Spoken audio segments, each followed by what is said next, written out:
Yo, salut tout le monde, c'est Gata Volgar, j'espère que vous allez bien, moi pour ma part je vais plutôt bien, j'espère que vous passez une bonne journée, j'espère aussi vous passez un très bon week-end. Aujourd'hui on se retrouve pour une nouvelle vidéo, donc on se retrouve pour le débrief du match OGC Nice Paris Saint-Germain, match qui comptait pour la 10e journée de Liga Conforama, victoire du Paris Saint-Germain, victoire écrasante chez les Niçois sur le score de 4-1. Les buteurs dans ce match, Di Maria à la 15e et 21e minute de jeu, à la mi-temps il y avait 2-0 pour le PSG, 67e réduction de l'écart signé Ganago pour les Niçois, 89e but de Kylian Mbappé pour les Parisiens et à la 91e, Mauro Icardi inscrit le 4e but parisien et grâce à cette victoire, le PSG conforte sa première place avec le 5 points d'avance sur le FC Nantes, deuxième de ce championnat mais qui n'a pas encore joué son match ce week-end-là. Voilà, donc les Nantais n'ont pas encore joué et du coup, nous on s'installe confortablement à la place de leader. Voilà, donc pour débriefer un peu ces 90 minutes entre l'OGC Nice et le Paris Saint-Germain, ça a été une première mi-temps, les 45 premières minutes, une première mi-temps assez maîtrisée de la part des Parisiens. Voilà, première mi-temps prise au sérieux par les Parisiens. Voilà, donc on a pris au sérieux cette équipe niçoise. Voilà, donc on avait le ballon, on faisait circuler le jeu à droite, à gauche. Voilà, sur les coups de pied arrêtés, on essayait d'être dangereux. Voilà, donc dès les premières minutes, on a senti que les Parisiens voulaient inscrire ce but. Voilà, donc la première occasion, c'était dès la deuxième minute de jeu avec un coup franc de Di Maria directement sur Kimpembe. La tentative a été repoussée par Benitez et derrière, dans la foulée, les tentatives d'Herrera et de Choupo-Moting ont été détourné par Benitez, le gardien niçois. Voilà, donc ça c'était la plus grosse occasion dans les 5 premières minutes et il fallait attendre le quart d'heure de jeu, voilà, à la 15e minute de jeu sur une passe magnifique de Mauro Icardi. Quel vista encore une fois, quand on regarde le but, on se dit mais Mauro Icardi il a du talent et on l'a recruté pour ça justement. Voilà. Et quand on regarde le but, il est magnifique, magnifique vista, magnifique passe d'Icardi. Icardi, il a de la vista sur cette action. Voilà, il a montré de quoi il était capable.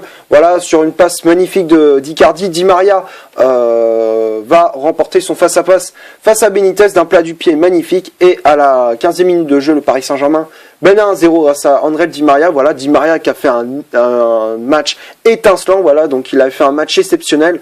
Donc franchement, rien à dire pour l'attaquant argentin qui a fait un match clean, nickel. Franchement, rien à dire pour l'ailier argentin. Donc à ce moment-là, le PSG mène 1-0.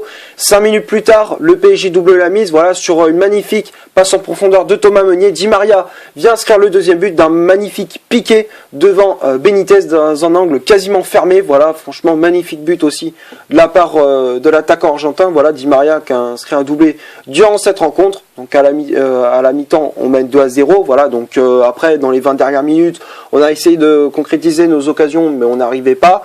Côté niçois, pas grand chose à se mettre sous la dent en première mi-temps, voilà, à part peut-être une frappe je crois de Claude Maurice ou alors de Dolberg, je ne me rappelle plus trop, voilà, mais hormis ça, ils n'ont rien montré les Niçois en première mi-temps. Voilà, donc on rentre au vestiaire avec cette avance de 2-0. Seconde période, on a senti, Tourelle a fait quelques changements, faisant rentrer Kurzawa. Mauvaise idée pour moi d'avoir fait rentrer Kurzawa. Voilà, il a fait rentrer aussi Marquinhos, voilà, en seconde mi-temps. Donc voilà, voilà, il a fait quelques changements pour avoir donné du temps de jeu aux autres, voilà. Donc il a fait rentrer Mbappé, il a fait rentrer Kurzawa et Marquinhos.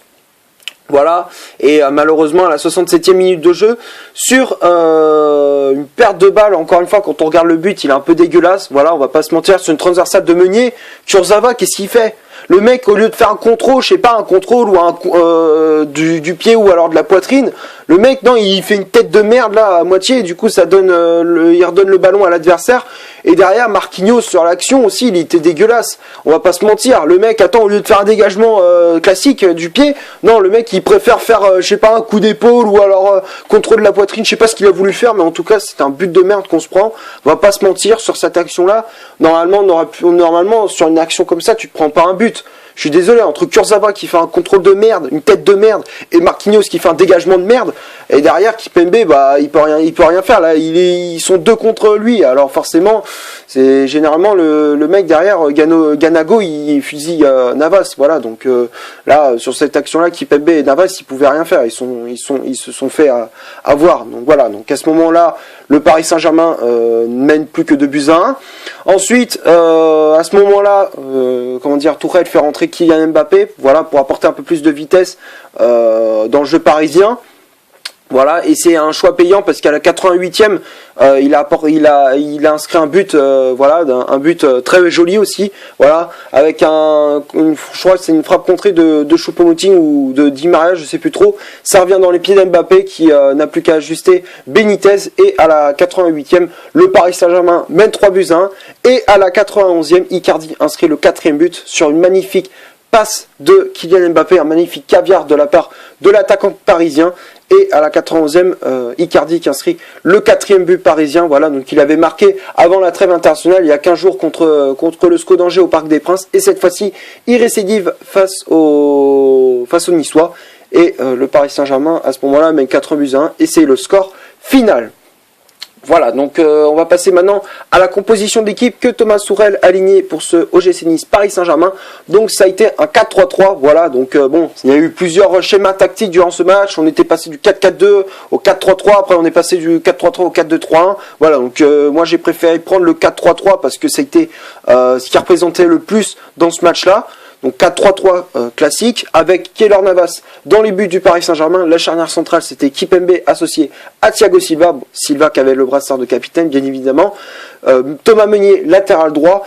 Abdou Diallo, latéral gauche. Voilà, Abdou Diallo qui a été pas si mauvais que ça en tant que latéral gauche, voilà, alors que pourtant c'est pas son poste de base, mais franchement j'ai trouvé très bon durant cette rencontre en poste de latéral gauche. Ensuite l'entrejeu, Paredes en poste de sentinelle, Paredes qui a pas fait un match dégueu quand même, voilà, donc Paredes il a été décevant lors de ses derniers matchs, voilà, ces derniers temps avec le PSG, mais bon voilà, la trêve internationale lui a fait du bien et ça lui a redonné la confiance. La preuve, il a fait un match plutôt correct contre l'OGC Nice. Voilà, donc Paredes en sentinelle, Sarabia et Herrera en poste de milieu relayeur, et le trio d'attaque, c'était Icardi en pointe, Choupo-Moting ailier gauche et André Di Maria ailier droit. Après, il y a eu les remplaçants qui étaient entrés en jeu. Il y avait Marquinhos qui était entré en jeu à la place de Thiago Silva. Donc du coup, Marquinhos qui a récupéré le brassard de capitaine. Mbappé qui a été entré en jeu à la place de Sarabia. Et Layvin Kurzawa à la place de Choupo-Moting. Voilà pour la composition d'équipe. On va passer maintenant aux statistiques de cette vidéo. Donc on va commencer par celle de l'OGC Nice. L'OGC Nice, c'est 38% de possession de balle.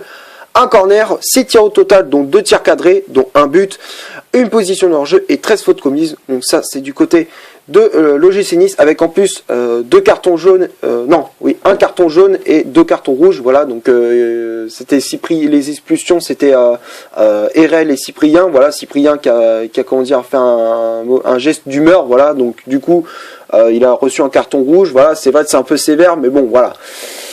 C'est le choix de l'arbitre. Et après, 76e, sur le coup, il y avait aussi Erel qui s'est pris un carton rouge également. Voilà, suite à une gifle sur Paredes. Voilà, bon, c'est vrai que la gifle, à la limite, ok, c'est pas... Voilà, c'est vrai que c'est un geste d'anti-jeu, mais quand même, il aurait pu sortir le carton jaune, parce que le carton rouge, pour moi, sur une gifle comme ça paraît un peu sévère. Donc voilà, en plus, le pire, c'est qu'il a consulté la VAR, donc ça veut dire vraiment que l'arbitre, c'est pas terrible. Voilà. Donc, pour en revenir aux statistiques, donc, comme je disais, côté niçois, c'est pas terrible, c'est pas joli. Et côté parisien, voilà, donc Paris, c'est 62% de possession de balle, 13 corners, 22 tirs au total, dont 10 tirs cadrés, voilà, donc 4 buts. Voilà, donc ça prouve bien qu'on a été quasiment efficace devant le but de Benitez. Voilà, on l'a fusillé à n'en plus finir. Voilà, 2 positions de hors-jeu et 14 fautes commises. Donc tout ça, c'est du côté du Paris Saint-Germain. Voilà, donc j'ai pas grand chose à dire, hormis que ça représente bien la physionomie de ce match. Voilà, donc on a fusillé le gardien de l'OGC Nice pendant 90 minutes. Voilà, donc j'ai que ça à dire pour les statistiques. Voilà, donc on va passer maintenant au top et au flop de cette vidéo. Donc on va commencer par les tops. Voilà, Keylor Navas. Voilà, très bon match de la part de Navas. Voilà, hormis ce but qui s'est encaissé, mais bon, il peut rien faire. Voilà, hormis ça, match propre de la part du gardien costaricien. Franchement, Keylor Navas, il est en train de monter en puissance de fil en aiguille. Voilà, donc globalement, Keylor Navas a fait un match plutôt correct durant cette rencontre. Voilà, donc pour moi Navas je le mettrai dans le top. Ensuite Kimpembe et Silva, très bon match de la part des deux défenseurs centraux. Voilà, donc Kimpembe il n'a pas été si dégueu de ça dans ce match-là. Voilà, pourtant moi j'aime pas trop Presnel Kimpembe, mais bon voilà, j'ai trouvé plutôt bon durant cette rencontre. Voilà, donc Kimpembe je le mets dans le top. Thiago Silva pareil, match clean de la part du défenseur brésilien, donc Thiago Silva je le mets dans le top. Diallo et Meunier les latéraux, franchement rien à dire. Diallo qui a été très très bon en tant que latéral gauche, voilà, alors que pourtant c'est pas son poste de base. Déjà en défenseur central il est très bon, et là en poste de latéral gauche il est meilleur que Kurzawa. Voilà, donc pour moi ça peut faire une bonne doublure à Juan Bernat, voilà, en cas de suspension ou de blessure du latéral espagnol. Voilà, donc franchement Diallo il m'a vraiment régalé durant ce match. Voilà, donc pour moi Diallo je le mettrai dans le top. Thomas Meunier je le mets dans le top aussi, voilà, passeur décisif sur le but de Di Maria. Voilà, très bon match de la part du latéral belge. Voilà, défensivement il était plutôt bon. Voilà, donc franchement rien à dire pour le latéral belge. Ensuite, Paredes, très bon match aussi de la part de Leandro Paredes. Voilà, les récupérations de balles toujours propres, tentative des tirs de loin qui étaient cadrés. Voilà, donc franchement Paredes il s'est appliqué sur les frappes de loin. Donc franchement très bonne prestation de la part du milieu argentin. Voilà, ces derniers temps comme je disais il était un peu décevant, mais là j'ai trouvé le vrai Paredes. Voilà, c'est ce qu'il nous faut, un Paredes en forme. Voilà, donc moi ce que je veux c'est que lors du prochain match, si Paredes il joue en Ligue des Champions, on veut le Paredes comme il avait joué contre Nice. Voilà, j'ai trouvé très très bon. Donc voilà, j'espère qu'il va faire la même prestation s'il joue en Ligue des Champions. Voilà, donc pour moi dans ce match-là Paredes je le mets dans le top. Ensuite Sarabia et Herrera, les deux ils ont été très très bons. Voilà, Herrera toujours propre, voilà, des tacles et récupération de balles nickel. Herrera qui remplaçait Marco Verratti laissé sur le banc. Voilà, donc franchement très bon match de la part du milieu espagnol. Ensuite Pablo Sarabia, très bon match aussi de la part du joueur espagnol. Franchement rien à dire de la part de Pablo Sarabia, des récupérations de balles propres, des transversales quasiment propres. Voilà, donc globalement il a fait un match correct, le milieu espagnol. Donc Sarabia c'est le top. Le trio d'attaque Choupo-Moting, Icardi, Di Maria, franchement rien à dire, les trois ils ont été très très bons. Choupo-Moting qui a apporté de la vitesse sur le côté sur son côté gauche. Voilà, donc on le critiquait beaucoup, mais bon voilà, c'est vrai que c'était pas son poste de base attaquant de pointe. Voilà, donc quand on le met côté gauche, c'est vrai qu'il est plus performant que dans l'axe. Voilà, donc pour moi Choupo-Moting je le trouve très très bon en poste d'ailier gauche. Voilà, donc pour moi, Choupo, je le mets dans le top. Ensuite, Icardi, très bon match aussi. Mauro Icardi qui a été très très bon durant cette rencontre. Voilà, donc franchement, rien à dire. Icardi, c'est le top. Voilà, donc j'ai rien à dire pour lui. Et André Di Maria, très bon match aussi de la part de Di Maria. Franchement, en ce moment, il fait que de marquer. Il est toujours présent il est toujours appliqué dans l'action de certains buts. Voilà, donc franchement, qui continue sur cette lancée-là, qu'on ait un vrai André Di Maria. Voilà. Et en plus, s'il est performant comme ça en Ligue des Champions, franchement, il peut nous apporter beaucoup en Coupe d'Europe. Voilà, donc il peut nous apporter beaucoup cette saison s'il continue sur cette lancée. Voilà, donc s'il continue de cette manière-là, franchement, il peut apporter beaucoup en Ligue des Champions comme en championnat. Voilà. Et après les remplaçants, Marquinhos, bon. C'est pas le match de l'année pour lui, mais bon, voilà, il a pas fait un match catastrophique, mais il n'a pas été non plus brillant durant son entrée en jeu, même s'il a fait une erreur sur le but niçois, voilà, donc il a fait un dégagement de merde, mais bon, voilà, hormis ça, voilà, Marquinhos qui a fait quand même un match plutôt correct, donc voilà, on va pas trop lui en vouloir dans cette rencontre, voilà, donc pour moi, Marquinhos qui a quand même apporté sur le coup de pied arrêté des têtes où ça a touché la barre transversale, même c'était vers l'heure de jeu à la 50e 60e minute de jeu. Voilà, donc voilà, à part l'erreur qu'il a fait et certaines actions créées, voilà, donc sur coup de pied arrêté, voilà, donc globalement Marquinhos qui a fait un match plutôt correct, donc Marquinhos je le mets dans le top. Mbappé dans le top aussi, franchement rien à dire pour l'attaquant parisien, il entre en jeu, bam, un but, une passe décisive, franchement la vitesse, des contrôles incroyables, franchement rien à dire. Mbappé qui a fait une superbe entrée en jeu. Voilà, donc Mbappé je le mets dans le top, et Kurzawa, bon bah c'est flop durant cette rencontre, hein.